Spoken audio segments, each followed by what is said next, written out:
Good evening. I'm Chris Pareja, and I'm your host this evening for The Right Side, the show where we look at today's issues from an admittedly conservative perspective. This evening, we'll be talking about property rights with my guest, Heather Goss, a property rights advocate from the East Bay. Heather, welcome to the show. Hi, how are you? Doing well. Thanks for coming. Sure. So talk to us a little bit about who you are and why you got so passionate about property rights and advocating for others. Well, I've been living in the Bay Area, most of my life, and I'm a realtor, so, I care about private property rights a lot. And I was seeing and hearing people talking about, shrinking urban growth boundaries, rezoning, eminent domain, redevelopment, and, all of those things affect private property rights, and I really wanted to know more about it. And the more I dug in, the more I realized that, property rights in the Bay Area are at stake, and they're in danger. Okay, you say they're in danger, but why? Is there some kind of evil plot to take away all of our property rights that's occurring currently? Well, I don't know what the motivation is other than we've lost control at our local level. Our local jurisdictions are supposed to make decisions with the community about, how we grow, how we live, and how our community is supposed to look like. And those decisions are slowly being kind of sucked up, for a better word, into regional and state governments. And regional bodies are now making decisions about all 9 Bay Area counties and how people are going to live and where they're going to live. Our transportation authority, the Metropolitan Transportation Commission, in conjunction with the Association of Bay Area Governments, is for the first time going to determine for the next 30 years how and where people are going to live for 9 million people without a vote of the public. And that to me is really alarming. Well, how can they get away with doing something like that? It sounds like it's a very organized effort. Are there mechanisms in place for them to even be allowed to do this kind of a thing?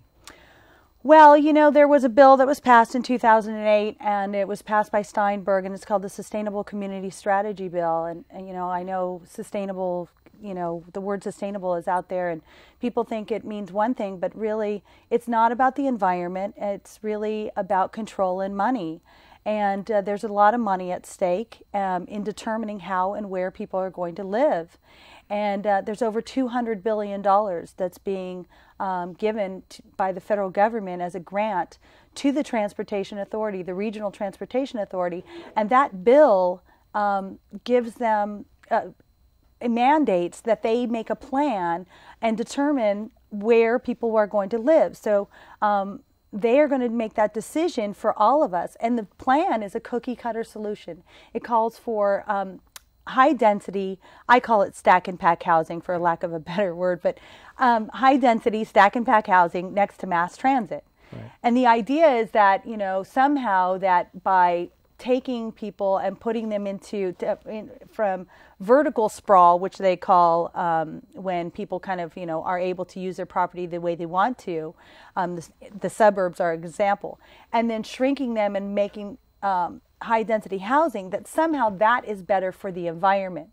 But what people don't understand is that those developers that are going to create those high density housing units are all going to get CEQA waivers. So it's really... Tell us what a CEQA waiver is. Okay, yeah. A CEQA waiver is a California environmental quality, is part of the California Environmental Quality Act, which is basically measuring the GHG, greenhouse gas emissions, greenhouse gas, yeah.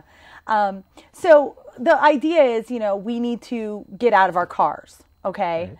And so in order to get out of our cars and reduce the number of greenhouse gases, that the central planners, the regional planners have decided that we are all going to we should be living in these high density housing units next to mass transit. It all sounds like a good idea in theory, right. But when you start enforcing where people are going to live and how they're going to live, and you don't give them choices, and also the developers are getting waivers, then you realize it's really not about the environment at all. Because unless they force people out of their cars, there's no way to truly reduce the greenhouse gas emissions. So, and that's coming too, and it's all part of this act. So it's a very scary bill. It is a scary bill, and if they're actually giving waivers to people who play by their rules, that's a scarier thing as well, because obviously there is something that could be at risk by them putting these things into place. If they're giving waivers to excuse people from the rules that the rest of us have to abide by, we should be concerned. So tell us a little bit about some of the visioning sessions and things that are coming up here in the Bay Area. That's something that you're advocating heavily for citizens to get involved and to have their opinions heard. Tell us a little bit about the organization that's putting these visioning sessions together. Well, MTC, the Regional Transportation Authority for the Bay Area, in association with ABAG, the Association of Bay Area Governments, is tasked with, through SB 375, they have to have public input workshops. You know, they have to inform people about this grand plan. I mean, this is going to transform our entire Bay Area. The law says that all they have to do is a minimum of one workshop per county. And that's what they're doing. They're doing the bare bones minimum to inform the public as to what's happening and what this big plan is. And frankly, they're doing a terrible job. I mean, you know, the average citizen has no idea that this regional body is visioning over their property, what their future use of their property will be, and how that's going to impact them and their neighborhood. And so I've been lecturing all over the Bay Area and all over the state about SB 375 and how that is also linked to AB 32, which is the cap and trade greenhouse gas bill as well. And, you know, just beating the drum, trying to let people know, because I really think that MTC and ABAG have failed to inform the public properly. This is going to completely change people's lives, and the public should know. We should have had exhaustive debates about this. It should have been on TV, radio, and instead, one workshop per county with they maxed it out at 100 people, and to me, that's just not good enough. And these visioning sessions are happening now. They're going on through the month of January. And so what we've done is we've taken the liberty of actually downloading one of their demos from the website to show people what they can look forward to if they can't make the meetings because they didn't find out or they've already passed. And so we're going to go ahead and run that now, and then we'll look for some of your comments about how accurate the video is in comparison to the sessions themselves. Okay.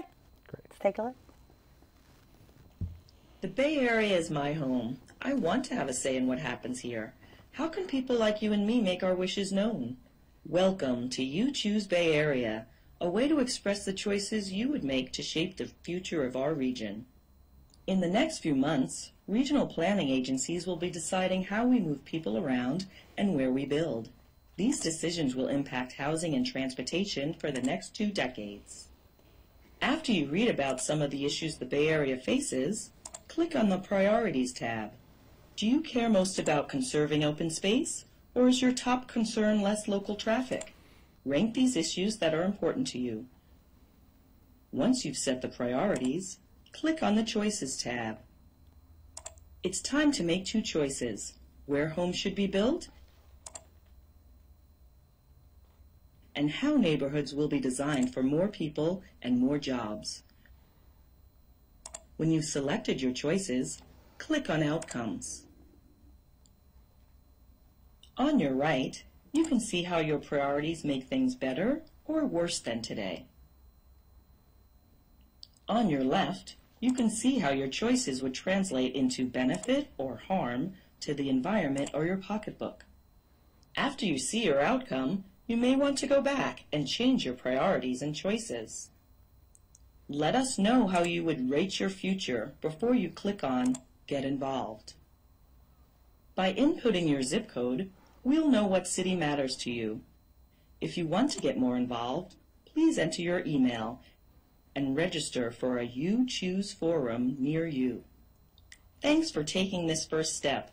You can choose the future and create a better Bay Area. And so looking at that, for people who are in the know and have done a little bit of research about the people sponsoring that, such as the last people I showed in the slides, the Greenbelt Alliance and others, these are people that have known agendas and are helping to put these things together, helping to fund, but also helping or receiving benefit from participation in the program. Is that right? Well, they are strategic partners in this, and the developers are going to develop the properties. Greenbelt Alliance is going to is happy because a lot of property is going to be conserved. They call it conserving property as open space. Well, that's taking somebody's private property and making it unusable, and that's an administrative taking, and they're not going to be compensated for that. And when you rezone someone's property as open space, that takes it off of the tax roll as well. So the revenue for that city and county is down. But it's interesting when you look at these. I call it a video game online because when you see these things online and they say you choose, and then the next sentence it says in the next couple of months the regional planners are going to decide. Right. It tells you right there what's happening. You don't choose anything. This is all being chosen for us. And a lot of our local municipalities don't even know what the plan is.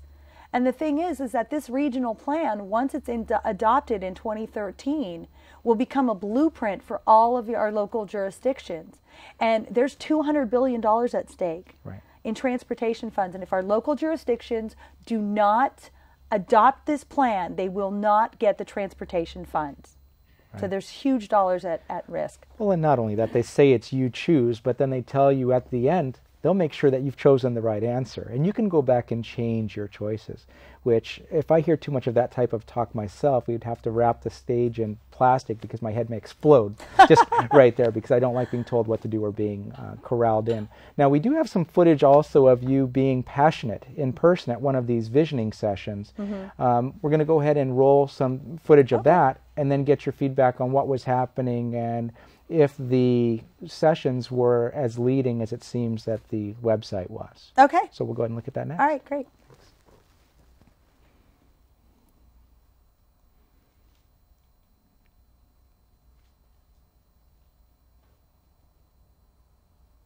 Right now, we're not dealing with how open space would be conserved. We're saying as a value, is that a high priority for us against other things? And if it comes up as a very high priority and a local jurisdiction sees that and says, how are we going to accomplish that? Well, but what are the tools? The local jurisdiction sees it's a high priority, but you're not telling us whose open space it is. If it's government property, yes, it does make a huge difference. Are you kidding me? If it's my property, you don't have the right. I'm not saying it's not an important issue. If it's government property, that's different. Right. No, you cannot just say it's a value. You can't value somebody else's property. Else what they can do with their private property. Okay. And exactly, they're saying open space, all open space, that includes private property. Okay. And that you cannot ask people to vote on something that violates others' private property. Okay. All That right. is the question, ma'am. Yeah. Well, it is. With all due respect, I think there's a. You don't mind violating others' All right. private property. I do. There, I would. Space is not just open space. It's people's private property. You cannot have people do this. All right, thank you for that. I think that's his perspective to share with us. No, I'm not talking. All right. Okay? Can we go back and just see where I'm that? not talking Okay. to you, ma'am. So I would ask you a question. I think, as Erica mentioned, it's perfectly fine to have differing perspectives, and we expect that. But let's just try and keep this civil. Okay, thank you. As you can see, a lot of varying opinions on this question of conserving open space. Okay, conserve water.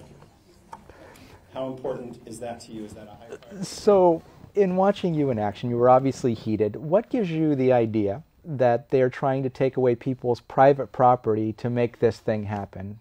What would you say if someone said, that sounds like a conspiracy theory? Well, it's not a conspiracy theory. It's right in the bill. I mean, they require local jurisdictions to identify what they call PDAs, priority development areas, within their city, and they want to rezone that to mixed multi-use so that it is high density. And because the bill requires each jurisdiction to adopt this plan, and the plan calls for housing low income, very low income, and moderate income. So basically, you have to have so much housing, and in order to do that, you have to create this high density housing, which is what it calls for. And in order to do that, you're visioning over somebody's property. That property that they call a PDA area, priority development area, could be a single family residential neighborhood that's been there for 30 years, but it happens to be built next to a transit hub. And so that's the perfect place to do this because they want us out of our cars. Or it could be an industrial park or somebody's business, or, so rezoning is one of the things that they do to get people's property. So they rezone it as mixed multi-use. They rezone it to open space so you can't use it.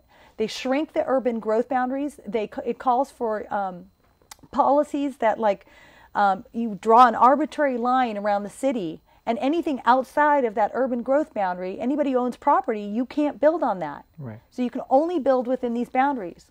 So the only way that it would seem logical that people would agree to this kind of a thing would be if they were tricked into it, which in talking to you, the visioning sessions actually do contain some manipulative practices, the technical term being the Delphi technique. That's right. Tell us a little bit about the choices, how they're presented, and kind of how the outcomes work out. Well, these are all, these visioning meetings are all predetermined outcomes. They already know what they want to do. They want to create a stack and pack, high density housing model next to mass transit because that's where they want their transit authority. Right. It's like asking a railroad to build something else. They want to build railroads. Right. So they're going to come up with a plan to do that. But these visioning sessions, they have to give the illusion and the appearance that the public is actually giving input. So they make everything vague. They don't have any information about how much any of this is going to cost. They don't tell you what the impact on schools are. So let's say you, for instance, in Orinda, okay, in Orinda they want to build 300 to 500 stack and pack units on either side of the freeway, and it's a small bedroom community. It's going to change the voting demographic. It's going to impact the schools, fire safety. None of that is talked about.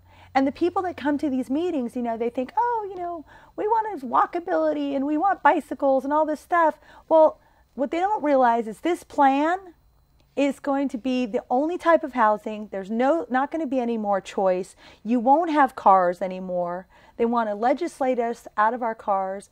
It calls for policies that increase gas prices, bridge tolls, HOT lanes, high occupancy vehicle lanes. Yeah, right. And higher parking fees. It's punitive and it's behavior changing. It's socially engineering our lives. And what we want is local control. Each community in the Bay Area is so unique, and we want to preserve that uniqueness by having this regional plan by planners that have no idea what each community wants and is just setting a cookie cutter solution. Right. It's going to destroy the Bay Area. Well, we've just got a few minutes left. I wanted to just ask you quickly about legislation that's passed, or actually a Supreme Court ruling, California Supreme Court ruling over the last few days, where redevelopment agencies are okay, the local redevelopment agencies have been okayed to go away. How is this whole plan for the Bay Area going to be affected by that? Well, I'm glad you asked that because, I've heard many people say, yay, redevelopment is gone because, it's been abused in so many ways, and I'm not saying redevelopment is good or bad, but at least it was local. Right. At least there was some accountability. At least it was the decisions about how a community would grow and the funding of that was done locally. So I'm here to let people know that redevelopment is not gone. Redevelopment is gone at the local level. It's now going to be handled at the state level, and the funding for redevelopment will be at the state level. So local jurisdictions just lost their planning capability for the future of their jurisdictions, and now they've lost the funding. So guess what? Whenever they want to change something now, and get transportation funds, they're going to have to buy into all of this. And the developers are going to buy into it because they're going to get part of the money and waivers and all this other stuff. Are you saying pay for play really exists? Well, you know what? The thing is that all of this is done and not one person got to vote on this. This is just unbelievable to me that 9 million, they're projecting 9 million people are going to be living in the Bay Area in the year 2040 or 2035. And we are supposed to be now planning on how everybody's going to live and where they're going to live. Regional planners, not us. Right. Our vote doesn't count.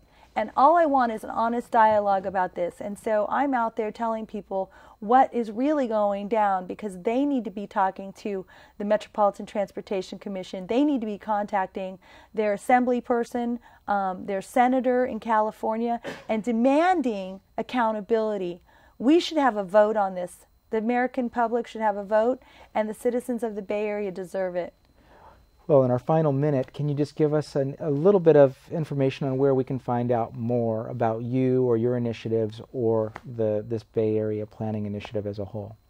Well, if you want to know where the workshops are, you can go to planbayarea.org/workshops, and I highly recommend that people get involved in that.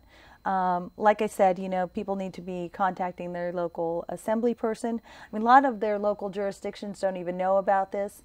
Ask your city council person. They don't sit on these ABAG and MTC boards. They have representatives. And I know that a lot of them really don't know what's coming down. So if they don't know, we don't know. So you need to really get involved. But all the information is on Plan Bay Area. Go to the workshop, speak out, and just say no to SB 375. Well, thanks a lot, Heather, for joining us this evening. You've educated us all. Okay, thank you. We appreciate it. And now we'll be taking a quick break, and we'll be bringing our next guest, Howard Myers, in to talk about our underwriter, the Conservative Forum.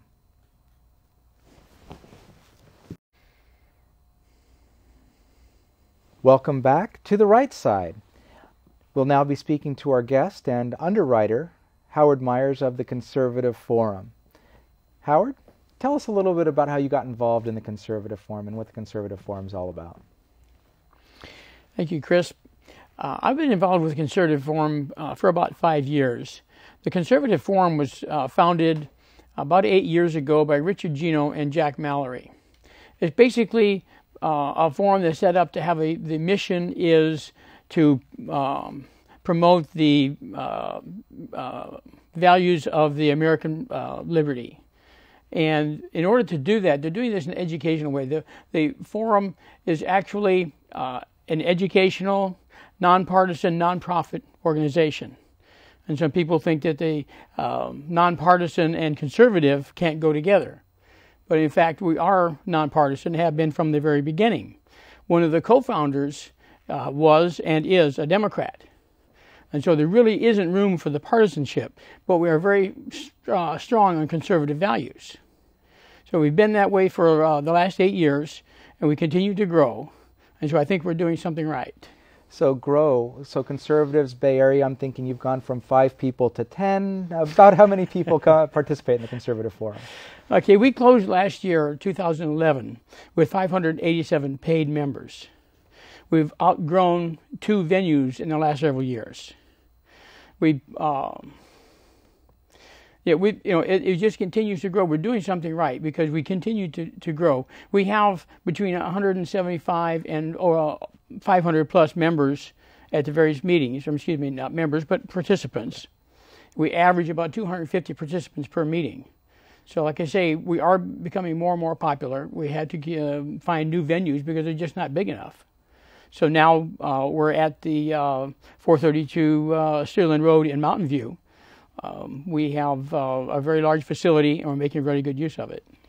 And so that's one of the things that I appreciate about the Conservative Forum. You'd mentioned the nonpartisanship. There are Democrats, there are Republicans, there are conservatives, and I find that even just talking to people in the street, when you talk to them as humans, a lot of times the issues are the same concerns to them. 70 to 90% of the time, if we take the political labels off and just say, hey, is education important to you? Is having a safe neighborhood to live in important to you? Is making sure that the government is working for you instead of against you or to put you in prison? Most people agree that these are things that they would ascribe to being their own personal attributes as well. Isn't that right? Yes, you're absolutely right. I've often said that if we vote for people that think the same way we do, we would have much more conservative leaders. Right. So tell me a little bit about the types of guests you have, and tell me a little bit about who's coming in the coming months. Yeah, we've been honored to have some really terrific speakers over the last few years. People like Victor Davis Hanson. We've had Jesse Lee Peterson, Ward Connerly, Star Parker, Andrew Breitbart. John Lott, Andrew Breitbart recently, John Lott. There's some really great speakers. In the next few months, we've also got some real good speakers lined up. We have Gary, sorry Gary, I forget, from Hillsdale College is the next month, Wolfram, Dr. Gary Wolfram next month. And after that we have Meckler, one of the co-founders of the Tea Party Patriots. We have Brian Sussman's coming. Yeah, Brian Sussman's coming up. We have David Horowitz is coming up. We have a lot of good people coming up this year, and that's one of the reasons that we're so popular as a venue, is because people like to come there and listen to these type of people, and some real powerful speakers. Okay, great. So tell me just a little bit in closing. We've got about a minute left. Tell us how to find out more information about the Conservative Forum. Okay, the Conservative Forum, first of all, we meet every month, the first Tuesday of the month, except for July. In July, we meet the second Tuesday of the month in order to allow room for celebrating the 4th of July, very important holiday. We're at 432 Steerland Road. This is in Mountain View, the IFES Portuguese Hall. You can find us on the web at www.theconservativeforum.com. And we start, doors open at 6:45, program starts at 7. And I think most people, like you say, without the labels, they come there and you mingle with the people there, listen to the speakers, they'll find they have an awful lot in common with them. Well, we appreciate your sponsorship of the show, and we appreciate your insight, and we'll be looking to hear a lot more from you and the Conservative Forum in coming days. Thanks, Howard. Thank you. And so our last segment of the show is one where we like to have fun, and we have no problem poking holes in people regardless of their political affiliation. But the next segment is one that will be focused on fraud, waste, and abuse, which are definitely conservative types of topics, and we call this section Spend It Like You Stole It. Now, this time in particular, in the Spend It Like You Stole It story, we're going to be covering a politician who actually stole it like they stole it. And that would be Mary Hayashi, the assembly member from Hayward and Castro Valley, who just in the last 2 days her crime has been readjusted for her. She was accused of shoplifting over the last month and stole $2,500 worth of merchandise from Neiman Marcus. At the time, she'd claimed that a cell phone call had distracted her, and she walked out with a pair of leather pants and some other accessories in her bag. The defense yesterday actually used the plea that she has a benign brain tumor that caused some malfunctioning in her logic and her ability to make good decisions for herself. I'm sure it had nothing to do with the fact that her husband is also on the Alameda County judicial system, or that she's connected in a lot of other ways, but this temporary brain tumor got her off and had her reduced from a felony, which would have required her to renounce her place on the assembly, to a misdemeanor that allows her to stay in place. Personally, I think that she should have done a little different approach with her plea and said that as a member of the assembly, they steal from the citizens and the businesses of California for a living. She got confused and thought she was still at work. But on that note, we thank you this evening for your participation in The Right Side. I'm your host, Chris Pareja, and we hope to have you back visiting with us sometime soon.